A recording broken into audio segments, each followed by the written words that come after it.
Once upon a time on a December evening, a man sat in his room breathing the lust of his great love Lenore. A mysterious visit to the distraught lover leads to a man's slow fall into madness.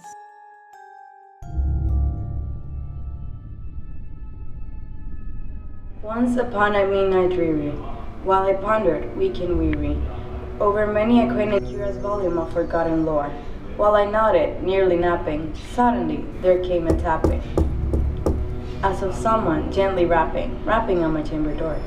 "'Tis some visitor," I muttered, tapping on my chamber door, only this and nothing more. Distinctly I remember, it was in a bleak December, and each separate dying ember wrought its ghost upon the floor. Eagerly I wished tomorrow, vainly I had sought to borrow from my books or seas of sorrow for the lost Lenore, from the rare and radiant maiden whom the angels name Lenore, nameless here forevermore. And the silken, sad, uncertain rustling of each purple curtain thrilled me, filled me with fantastic terrors never felt before, so that now, to seal the beating of my heart, I stood repeating, "'Tis some visitor entreating entrance at my chamber door, some late visitor entreating entrance at my chamber door, this it is and nothing more." Presently my soul grew stronger, hesitating then no longer. "Sir," I said, "or madam, truly your forgiveness I implore. But the fact is I was napping, and so gently you came rapping, and so faintly you came tapping on my chamber door, that I scarce was sure I heard you. Here I opened wide the door. Darkness there and nothing more." Deep into the darkness peering, long stood I, wondering, fearing, doubting, dreaming dreams no mortal ever dared to dream before. But the silence was unbroken, and the stillness gave no token, and the only word there spoken was the whispered word, "Lenore." This I whispered, and an echo murmured back the word, "Lenore." Merely this and nothing more. Back into my chamber turning, all the soul within me burning. Soon again I heard a tapping, somewhat louder than before. "Surely," said I, "surely this was something at my window's lattice. Let me sit and what there is, and this mystery explore. Let my heart be still a moment, and this mystery explore. 'Tis the wind and nothing more." Open here from the shutter, one with many a flirt and flutter, in there step a stately raven from the saintly days of yore. Not the least of bases made, not a meaner stop or stately, but with mien of lord or lady, perched upon my chamber door, perched upon a bust of Pallas, just above my chamber door, perched inside, nothing more. Then this ebony bird beguiling my sad fancy into smiling, by the grave and stern decorum of the countenance it were. "Though thy crest be sure and shraven, thou," I said, "art short, craven, ghastly green and ancient raven, wandering on the nightly shore. Tell me what thy lordly name is in the night's Plutonian shore." Quoth the raven, "Nevermore." Much I marvel this ungainly fowl to hear discourse so plainly, though it answers little meaning, little relevancy bore.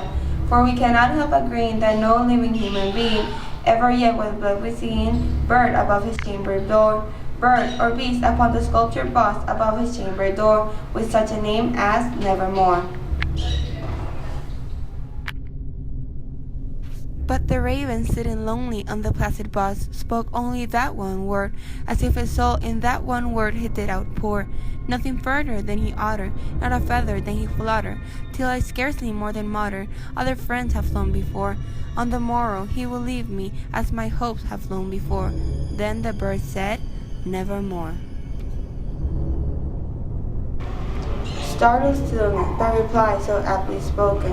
"Doubtless," said I, "what orders is was stock and store, cut by some unhappy master, whom unmerciful disaster follow faster, till his songs one burden bore, till the dirge of his hope, whom melancholy burden bore, of nevermore." But the raven still beguiling my sad fancy into smiling, straight I wheeled a cushioned seat in front of bird and Boston door. Then upon the velvet sinking, I betook myself to linking fancy unto fancy thinking, what this ominous bird of yore, what this grim, ungainly, ghastly, gaunt, and ominous bird of yore meant and croaking, Nevermore. This I sat engaged in guessing, but no syllable expressing, to the fall whose fiery eyes now burned into my bosom's core. This and more I sat divining, with my head at ease reclining on the cushion's velvet lining, that the lamplight gloated o'er, but whose velvet violet lining with the lamplight gloating o'er, she shall press, nevermore. Then methought the air grew denser, perfumed from an unseen censer, swung by seraphim whose footfalls tinkled on the tufted floor. Wretch, I cried, thy God hath lent thee, by these angels he hath sent thee, respite and nepenthe from thy memories of Lenore. Quaff, oh quaff this kind nepenthe, and forget this lost Lenore. Quoth the raven, nevermore. Prophet, said I, think of evil, prophet still of bird or devil, whether tempter sent or whether tempest tossed the hero shore.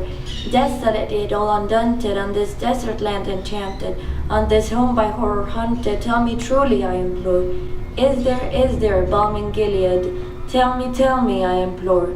Quoth the raven, nevermore.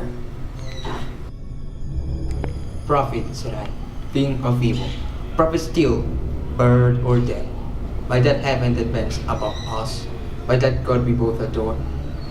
Tell the soul with sorrow laden, if within the distance age you should clasp a sainted maiden, who the angels name Lenore. Rasparir, invading maiden, who the angels name Lenore. Quoth the raven, nevermore. Be that word our sign of parting, bird or fiend, I shake up starting. Get me back into the dead of the night Plutonian shore. Leave no black plume of the token of the light I so had spoken. Leave my loneliness unbroken. Quake that bust upon my door. Take thy beat from on my heart, and take thy form from off my door. Quoth the raven, nevermore. And the raven, never fleeing, still is sitting in the pallid bust of Pallas, just above my chamber door. And his eyes have all the seeming of a demon that is dreaming, and his limelight or his streaming throw his shadow to the floor, and my soul from out that shadow that now lies glowing on the floor shall be lifted